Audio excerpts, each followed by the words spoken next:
নমস্কার বন্ধুরা, আজ আমরা আলোচনা করব এমন এক বিষয় যা বাইরে থেকে দেখলে আপনার আমার বা বহু মানুষেরই সাধারণ বলে মনে হতে পারে, কিন্তু ভেতরে ভেতরে রাজনৈতিক ও অর্থনৈতিক প্রভাব যা বহু দেশের জন্যই গুরুত্বপূর্ণ।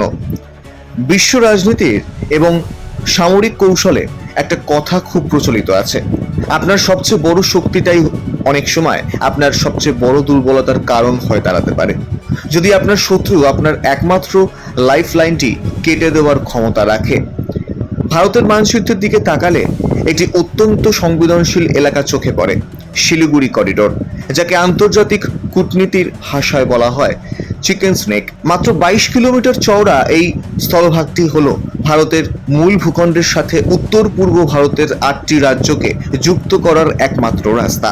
চীনের সাথে যুদ্ধ বাঁধলে বেইজিংয়ের প্রথম লক্ষ্যই হবে তিব্বতের চুম্বি ভ্যালি, এটি থেকে ডোকলাম হয়ে নিচে নেমে এসে এই চিকেন স্নেক করিডোরটি কেটে দেওয়া।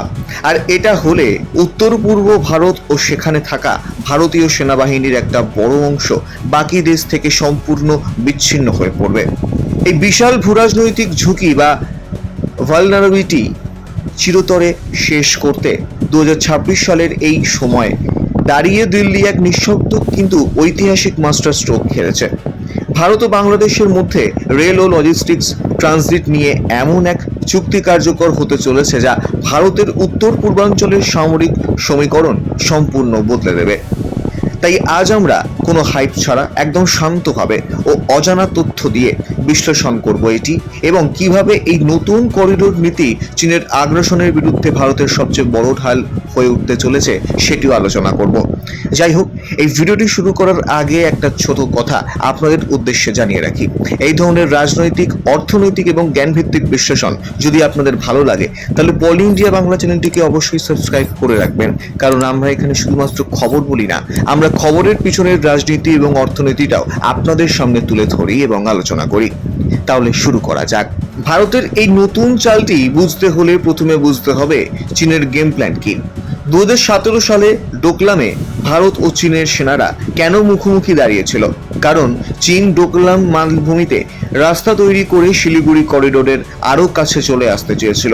যদি কোনোদিন ফুল স্কেল যুদ্ধ বাঁধে, তবে চীন তার দূরপাল্লার মিসাইল, হেভি আর্টিলারি এবং ড্রোন সোয়ার্ম এটি দিয়ে শিলিগুড়ি করিডোরের রেল ও সড়ক যোগাযোগ কয়েক ঘন্টার মধ্যে স্তব্ধ করে দিতে পারে।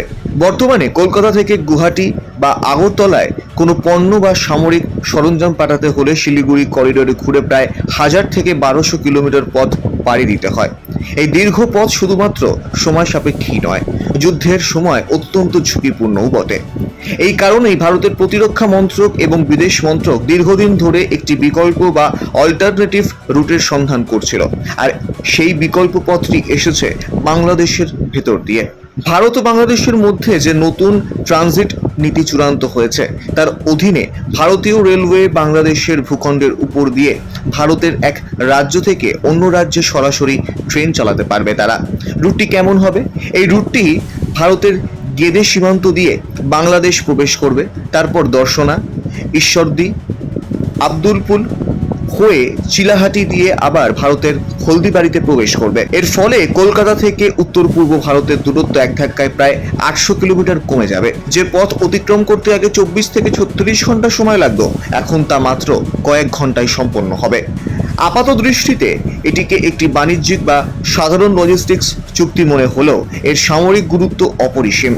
আন্তর্জাতিক আইন অনুযায়ী শান্তি বজায় থাকাকালীন এই রুট দিয়ে ভারী অস্ত্র সরাসরি পরিবহন করা না হলেও এর মাধ্যমে ভারতের উত্তর পূর্বাঞ্চলে খাদ্য, জ্বালানি এবং সিভিলিয়ান সাপ্লাই চেইন সচল রাখা হবে। এর ফলে যুদ্ধের সময় শিলিগুড়ি করিডোরের উপরে চাপ সম্পূর্ণ কমে যাবে এবং ভারতীয় সেনা ওই করিডোরটিকে শুধুমাত্র মিলিটারি মুভমেন্টের জন্য একচেটিয়া ব্যবহার করতে পারবে। সবচেয়ে বড় কথা, আপৎকালীন পরিস্থিতিতে এই বিকল্প রুটটি ব্যাকআপ হিসেবে তৈরি থাকায় চীন চাইলেও ভারতকে আর চিকেন স্নেক লক করার ব্ল্যাকমেলটি করতে পারবে না তারা। এই নতুন করিডোর নীতির কারণে চীনের চিন্তার আসল কারণ কি? চীন গত দশক ধরে বাংলাদেশকে তাদের বেল্ট অ্যান্ড রোড ইনিশিয়েটিভ বা BRI এর আওতায় এনে বিলিয়ন বিলিয়ন ডলারের ঋণ দিয়ে ভারতের উপর চাপ সৃষ্টি করতে চেয়েছিল। চীন চেয়েছিল বাংলাদেশের বন্দর এবং পরিকাঠামো ব্যবহার করে ভারতের দোরগোড়ায় এসে বসতে, কিন্তু ভারতের এই প্রতিবেশী প্রথম বা নেইবার্স ফার্স্ট এবং ইকোনমিক ডিপ্লোমেসির কাছে চীনের সেই গেম প্ল্যান ধাক্কা খেয়েছে। বাংলাদেশ খুব ভালো করেই জানে যে ভারতের সাথে অর্থনৈতিক এবং ভৌগোলিক যোগাযোগ বৃদ্ধি করাই তাদের দীর্ঘমেয়াদী উন্নয়নের চাবিকাঠি।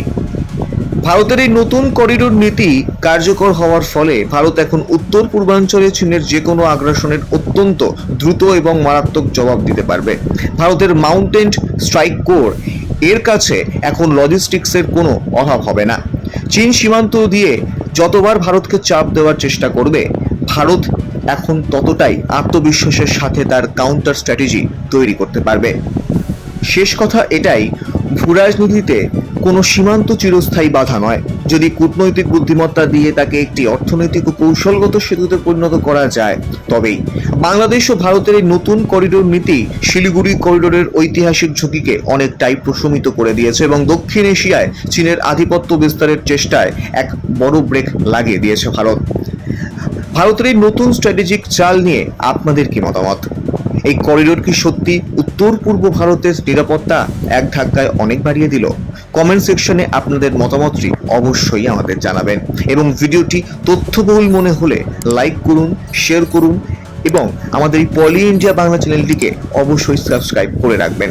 আর কোনো হাইপ ছাড়া একদম শান্তভাবে দেশের এবং বিভিন্ন রাজনৈতিক বিশ্লেষণ নিয়মিত দেখতে পলি ইন্ডিয়া বাংলা চ্যানেলটিকে সাবস্ক্রাইব তো করবেনই, তার সঙ্গে বেল আইকনটি প্রেস করে রাখবেন।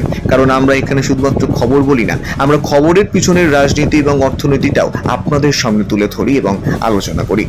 তাহলে চ্যানেলটিকে সাবস্ক্রাইব করতে কিন্তু আবার বললাম ভুলবেন না। দেখা হচ্ছে পরের ভিডিওতে। জয় হিন্দ, জয় ভারত।